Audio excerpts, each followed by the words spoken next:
driver wanted on possible assault with a deadly weapon leads LAPD on dramatic chase in the Reseda neighborhood. LAPD had been tracking the suspect for a short time through the Topanga area and has now re-engaged this suspect, especially once he slowed down there. They saw an opportunity to try and get him off the road. They're looking for any opportunity to pit that suspect or possibly even set up for a spike strip if the opportunity presents itself. But right now, as you can see, a little bit too busy on these surface streets as he comes westbound now on Saticoy off of Brothel Road, just west of Tampa Avenue, now going in the opposite direction. They're difficult to see through that driver's side window. Again, once they pull up behind him, he has shown signs of really stepping on that gas pedal. However, that vehicle is not extremely capable of very fast speeds, does not accelerate terribly fast, but certainly fast enough to exceed the speed limit and certainly fast enough to do some damage if anybody gets in the way of that vehicle. And as you mentioned,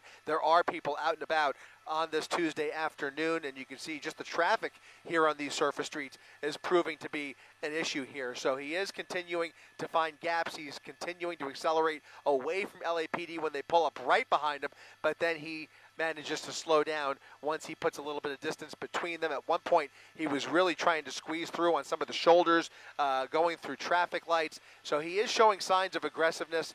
We certainly do not know what the actual mental capacity is, but we do know that they are suspecting DUI here as one of the charges. So again, doing about the speed limit, maybe a little bit above the speed limit, northbound on Winnetka Avenue here. He has done a complete loop here in this part of the valley. He started over in the Topanga division, which is where they started this pursuit, and now he's making his way all the way over here. He's now straddling that double yellow line, oncoming lanes of traffic here, looking for any opportunity to evade those units.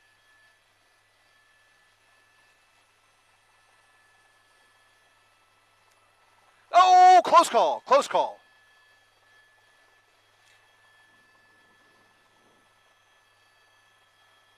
That's right, the airship is continuing to track from above. They are now in tracking mode, as you mentioned. That just means those ground units are going to pull back. They're going to give him a little more breathing room. They have seen behavior behind the wheel that is a little too aggressive for their liking. Again, this all comes down to the decision of the supervisor and the watch commander back at base, who is watching this pursuit on television and talking to these units. You can see the airship still right overhead. Those black and whites are not too far behind. So even though they're putting less pressure on him, tracking mode still involves a lot of units and a lot of cooperation to triangulate and be in position if and when he comes to a stop or tries to bail. Maybe he will dump the vehicle and go running for it, or maybe he will give up peacefully. You never know. It always is a game of cat and mouse, and now, just like that, they have given the order to go ahead and re-engage. So just in the last 20 or 30 minutes, this has been in and out of tracking mode and pursuit mode several different times already, and now they are back in pursuit mode, and he certainly is showing signs of trying to desperately get away from those black and whites. Really, you can see that behavior. You can see it visually in the difference behind the way the vehicle's behaving. You can see the way he is behaving differently and starting to speed up once again.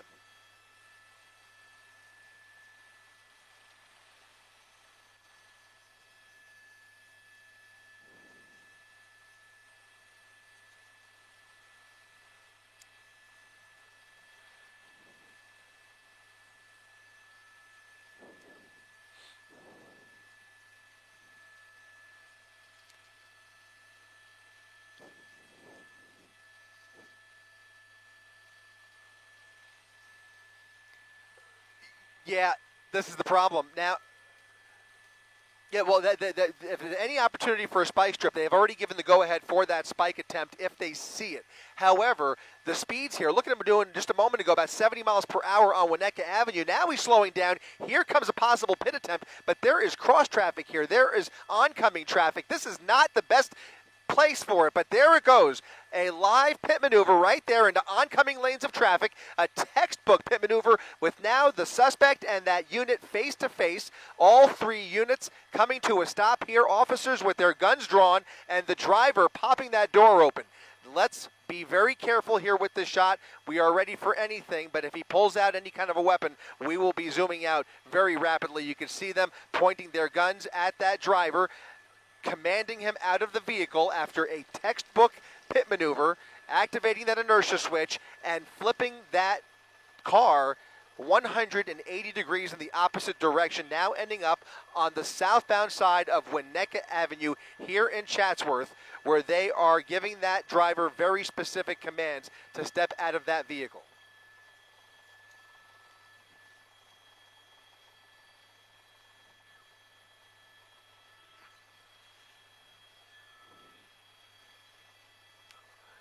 Much more reduced. He was doing at least 10 or 20 miles faster than we would normally see, and there was also oncoming traffic on Winnetka Avenue at the time, but they went for it anyways. It was definitely a risky move, but this is the job, right? This is the decision they make, and they are prepared for this termination here.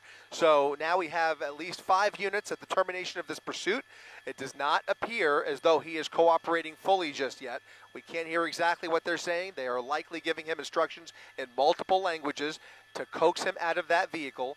They have plenty of eyes on him. You can see one of those officers waving away that traffic on the other side of the intersection. They don't want more crossfire risk here. In fact, right now, if you widen out a little bit here, Rob, this is a good example. They have a lot to contend with here. Even though they have the driver stopped, if they are put in a position to use force here, look at the people at this intersection who are now in danger. They can't use force until they can clear this intersection. And right now, they are in the process of getting units at this intersection to shut the street down, and so they can continue this felony stop here at Winnetka and Superior Street.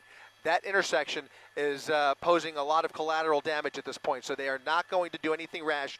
They are going to instruct him out of the vehicle. Right now you can see him communicating with the driver. There are hand signals being given. There are less lethal weapons at the ready, and there are handguns at the ready. So they are bringing in more units to shut down that intersection. The driver's side door has popped open. You can see his leg sticking out there, but we have not seen the hands, and that's what they really, there you see his left hand, but we are not seeing really clear indications of him putting his hands up. He is agitated, he is gesturing in their direction. There's a lot of noise down there. There's a lot of helicopter sounds coming from above. You see LAPD's airship right overhead. Our helicopter making a lot of noise, sometimes comes into play here, but they are giving him specific instructions that he is not following by my eye. Although another maneuver in Pittsburgh at Chatsworth at 3:11 p.m. brought the vehicle to a stop near Superior Street and Winnetka Avenue, it sped off again at about 3:20 p.m. The driver took off again and was seen driving at a slow speed near Superior Street Elementary School in Chatsworth.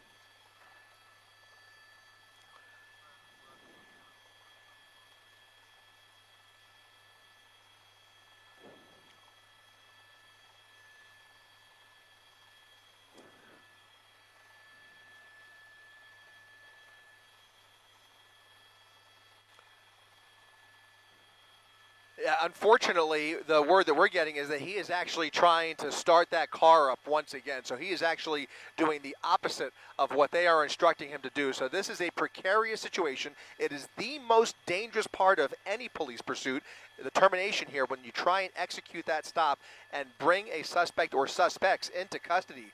When they are not complying like this, it becomes something more of a standoff. When he's trying to gas the vehicle face to face with these officers, he's trying to turn the car back on. He is not listening. He's not obeying instructions.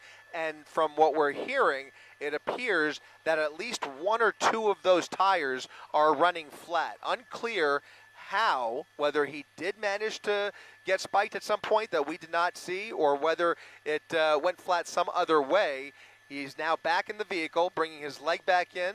You can see that driver's side door now a little bit closed in here as he tries to restart this vehicle. Again, not complying with these cops.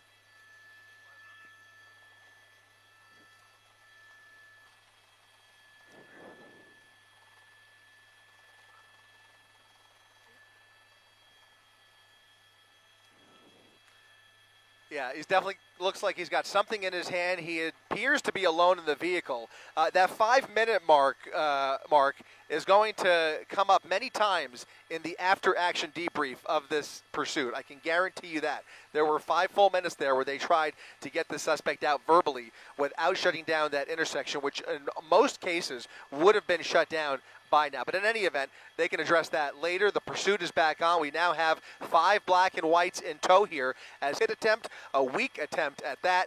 I don't know how he missed that. I don't know what's going on here, guys. This is very unusual to see LAPD in this position. But they have now swapped out primary units, a new unit taking over this pursuit as he continues at a snail's pace through this neighborhood here. Here comes pit attempt number 3. They are committed to getting this guy off the road. They have to now. There's no choice involved. They have to do it safely, though, and that is proving to be a challenge here with now going the wrong way. Now going the wrong way on Mason Avenue, pulling onto Mason Avenue over the median, and now on the correct side, here comes pit attempt number 3. Another pit attempt, a failed attempt at that, and the pursuit continues. This is wild.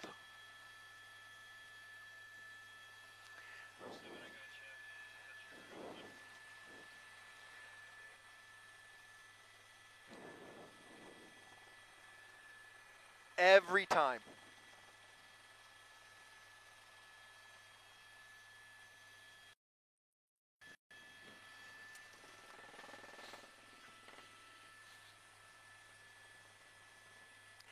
Absolutely. But every time they approach him, every time they spook him, whether it's a pit maneuver attempt or just pulling up behind him like this, even if he's not going to attempt the pit maneuver, they're increasing the adrenaline rush in the driver's seat. That's agitating the driver. This has been a game of cat and mouse from the very beginning, and you have to wonder what his ultimate intention is here. Once again, coming to a stop in a parking space. He was trying to communicate with them the first time. There are photos in his hand. He appears to be a very desperate individual who has been spooked this afternoon into running from law enforcement, refusing to pull over for unknown reasons. We do know that he's an assault with a deadly weapon suspect, possibly armed with a knife, and he is believed to possibly be under the influence.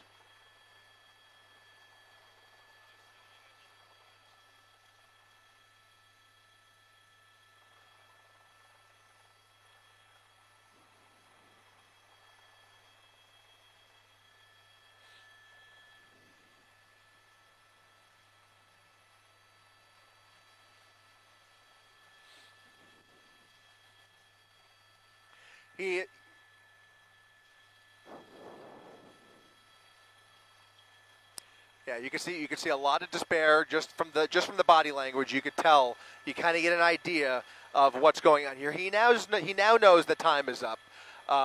What he does with these final few seconds of freedom are anybody's guess. But he's got several photographs that he is now flipping through. I mean, they certainly do, Colleen. They certainly do, and it really brings the human aspect into this.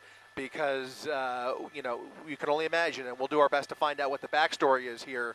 But unfortunately, whatever he's going through does not justify all the lives that he's put in danger this afternoon. And so they're going to have to treat this with kid glove care. There are major crimes involved with this pursuit. They just want to take him into custody as peacefully as possible at this point. We're going to keep an eye on the driver's side. I also want to see if they use this valuable time to shut down the intersection ahead of him. So, Rob, if we could just widen out once again, and we'll get a better look here. This time they have had enough time to shut down the intersection. It's a little bit out of frame there, but the intersection is shut down. In the event he was able to pick up those keys or restart the vehicle, he is not going to get very far this time. He is at Cozy Croft Avenue and Plummer Street. The driver's side door now fully open. He may be preparing to surrender. You can see he is reaching for the door again. They are likely, I'm guessing, going to wait for K-9 to arrive here. They've got less lethal weapons ready. They've got a number of tools at their disposal. But until he shows some more obvious signs of surrender, this is going to remain in a standoff posture for the time being. It could last minutes. It could last much longer. We hope it does not go too much longer than it has to. But for everybody's sake, but canines are going to be a valuable tool in this situation.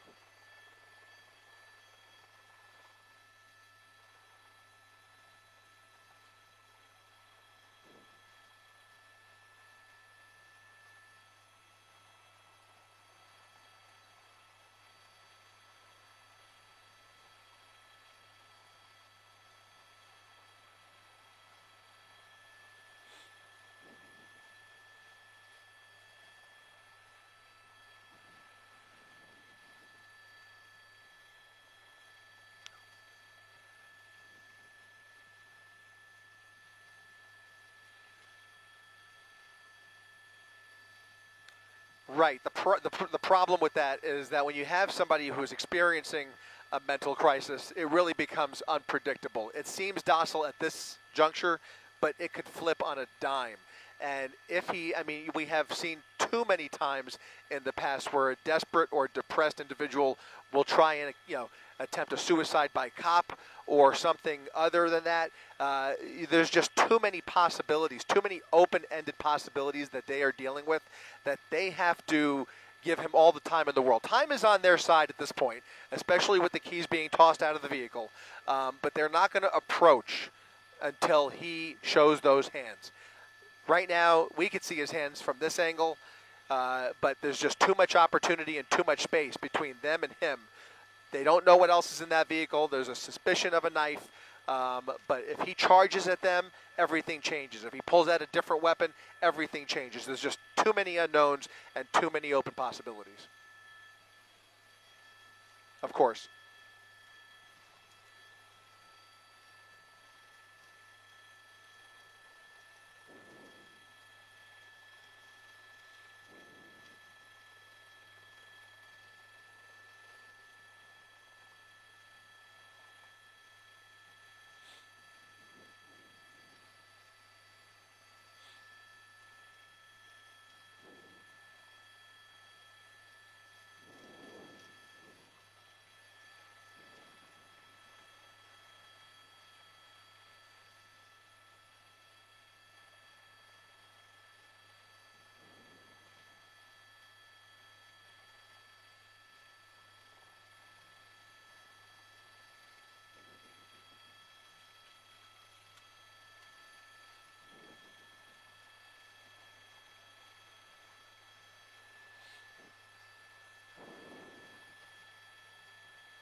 Yeah, he's got a bottle. It appears to be a water bottle. Not looking back at those officers, much less threatening than originally, than our first blush and first glimpse of him.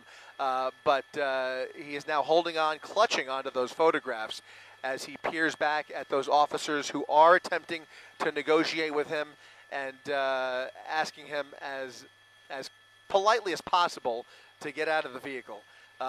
They're not going to rest easy or change their posture until he steps out of the vehicle and shows both hands. But they have to be breathing a little bit easier just based on the body language. It has really changed just in the last couple of minutes. It seems like he's more resigned to how this is going to end. He understands the consequences to some degree or another, and is kind of in that oh no moment where he realizes that the gig is up.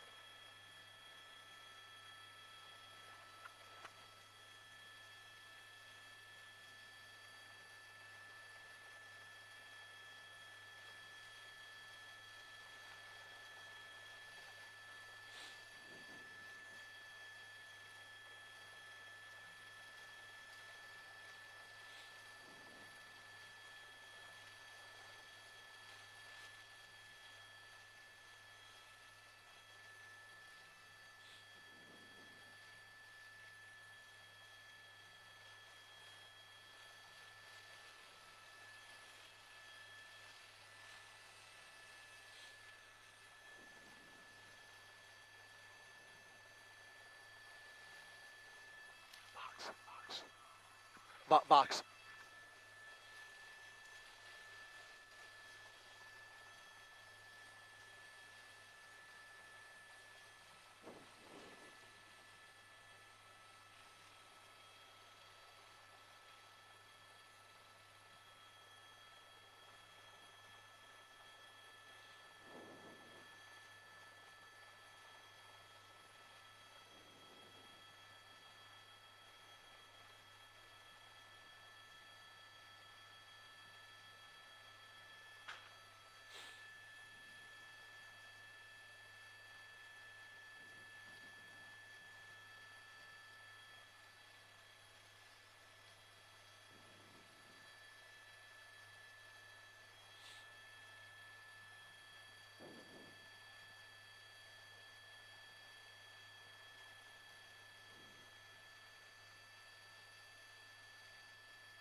Yeah, we saw some really daring moves there over the course of this pursuit.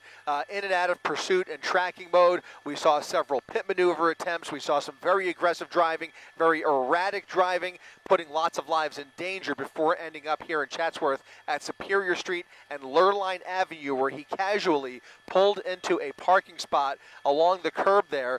The vehicle itself sustaining a fair amount of damage over the course of this pursuit. 2 flat tires from what we understand on the right side of the vehicle. Finally, the vehicle showing signs of giving up, the suspect showing signs of giving up, but not without some last-minute drama here at the end of this pursuit. You can see him holding on to some photographs in the last several minutes, looking back and communicating with officers. He was drinking some water. He is believed to be under the influence. However, that's just preliminary information that we're working with, but he did have a water bottle in his hand at one point before coming out of the vehicle. You can see now sitting on the driver's seat with both feet on the ground. He did toss the keys out of the vehicle and is now gesturing at those officers. The good news is they have a much better view of his hands, and that will take some of the pressure off. Certainly, hopefully, he will stand up here and start listening and obeying. Right now, he is not complying with their instructions, and that is really still cause for concern. As peaceful as this situation looks now, we still have to hope for a peaceful resolution because he is still refusing to obey their commands.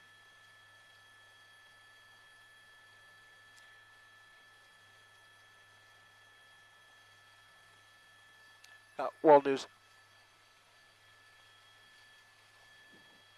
Driver standing up. Yep. Now showing signs of giving up here. Still not raising his hands, but at least he's out of the vehicle. He's on both feet looking inside the vehicle with his hands by his side. Unclear if there's a language barrier here or not, but they are talking to him. They are communicating with him, and they desperately want to see him put his hands in the air. They are by his side. He is said to be armed with a knife. That was preliminary information that they were working with during this pursuit. Now stepping away from the vehicle, hands on his head, and now it appears he is willing to surrender.